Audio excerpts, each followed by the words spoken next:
คนฉลาดเขาเลือกใช้ชีวิตให้เบาบ่แม่นว่าบ่รู้สึกเด้แค้นไปก็อึดอัดใจสั่งไปก็เปลืองพลังงานชีวิตเขาเลือกที่จะให้อภัยบ่แม่นว่าอีกฝ่ายควรได้รับเด้แต่ที่เลือกเพราะว่าหัวใจเฮามันควรจะได้พักต่างหากฮู้บ่ว่าการที่ให้อภัยเนี่ยเป็นหนทางเดียวที่เฮ็ดให้เฮาเดินไปข้างหน้าได้ไวและก็ไกลกว่าคนอื่นอีกอย่างไผปล่อยก่อนคนนั่นก็เบาก่อนเลยและเป็นคนแรกที่ได้สัมผัสความสุขใจที่แท้จริงและถ้าว่าเฮาปล่อยแล้ววางเร็วไวเท่าใดใจเฮานี่แหละมันจะได้รับอิสระจากทุกข์ทั้งหลายชีวิตเจ้าบ่ได้ยาวขนาดนั้นและก็บ่ได้สั้นจนขนาดที่ว่าบ่มีความหมายเฮาอยากเป็นคนหนึ่งที่ย่างไวและไปไกลก็อย่าปฏิเสธที่จะให้อภัยกับสิ่งต่างๆในอดีต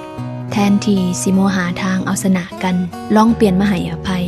มันลดภาระทางใจได้แท้ได้และคนที่รับรู้ได้เป็นคนแรกคือโตเจ้าเองหัวใจมันเบาได้แท้ได้แทบจะบ่ต้องลงทุนหรือลงแฮงเลย